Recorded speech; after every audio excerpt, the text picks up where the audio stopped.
Welcome to The Explainer.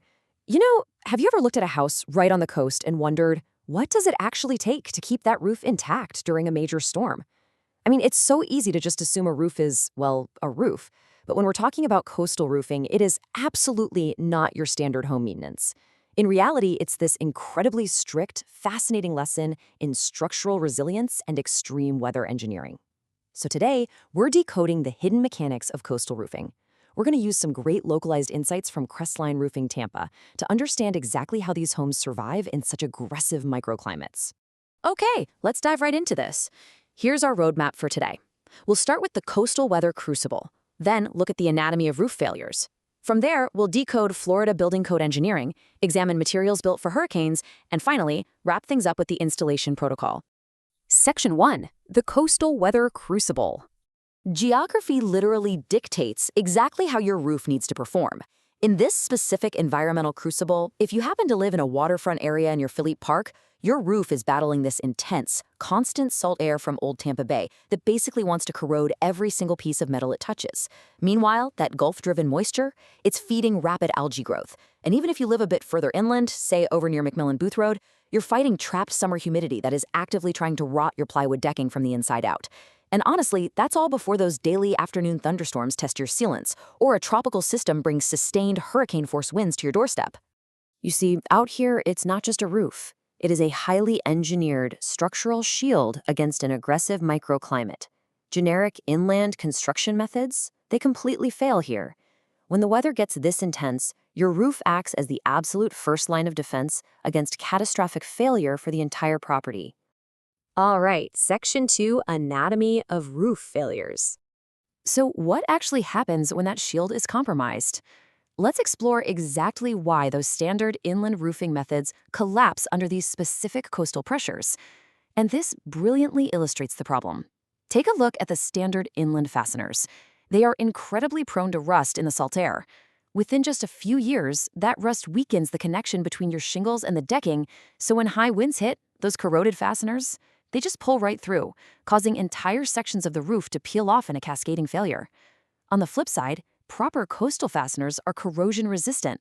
We're talking about things like ring shank nails that are specifically engineered to withstand Old Tampa Bay's aggressive atmosphere. But hey, rust is just one piece of the puzzle. Let's zoom in on some other micro-level failures.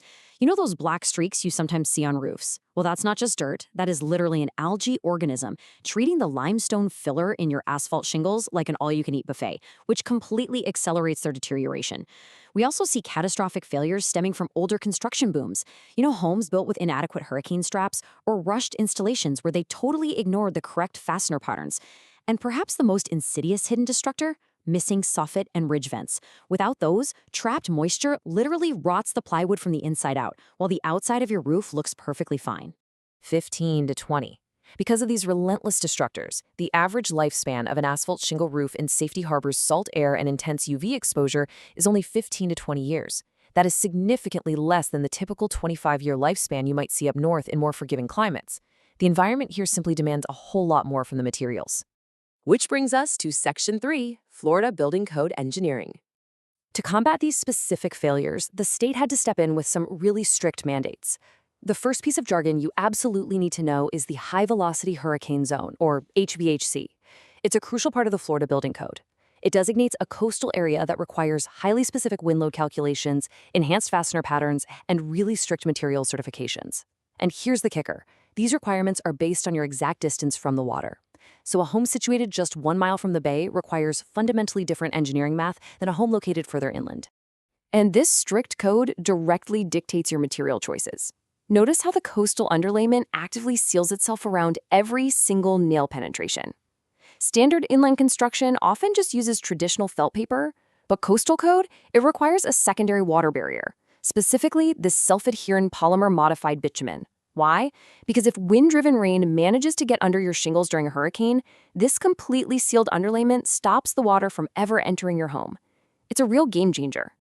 Then there is the net-free ventilation area.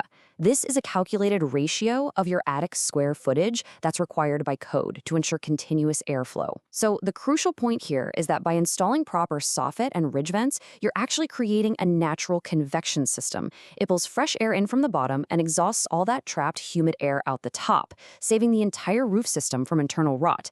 It's essentially the lungs of the house. Moving on to Section 4, Materials Built for Hurricanes. Now that we understand the underlying engineering codes, let's look at the actual hardware. Check out this number, 140. That is the wind speed in miles per hour that a properly installed metal roof in this coastal region is specifically engineered to resist. It's a massive number, right? And it really highlights just how robust these modern systems have to be. So, what's in the arsenal? Homeowners actually have a distinct range of materials to choose from.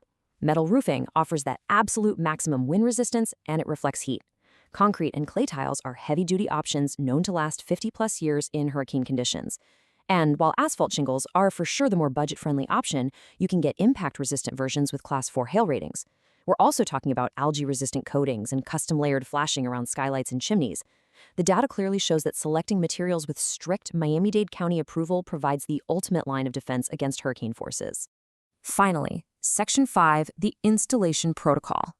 Having the right materials is only half the battle. They have to be put together correctly. Let's detail the exact logistics. Coastal contractors utilize a very straightforward three-phase protocol. Phase 1 is inspection and planning, which crucially includes pulling the required city permits. Phase 2 is the heavy lifting, tearing off the old materials, replacing any rotted decking, and installing that brand new engineered system. Phase 3 is the final inspection to verify code compliance. And I really want to emphasize this. Skipping steps here, like trying to avoid city permits or dodging inspections, can lead to absolutely disastrous hidden liabilities down the road. You definitely don't want to cut corners here. So, how long does this whole shebang take? The standard installation timeline is about 3 to 5 days.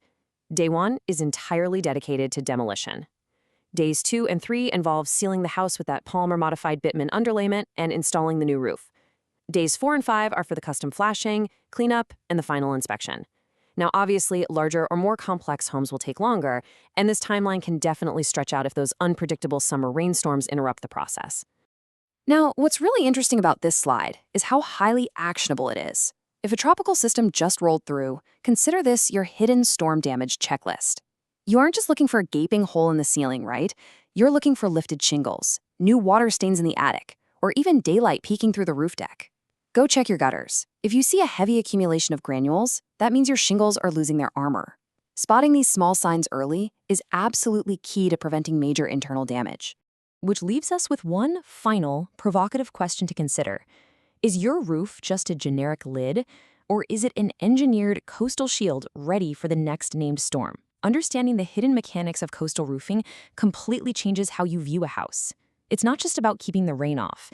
It is actively fighting a daily war against wind, salt, and moisture. I hope this explainer has given you a much deeper understanding of the structural resilience right above your head. Thanks so much for learning with us today.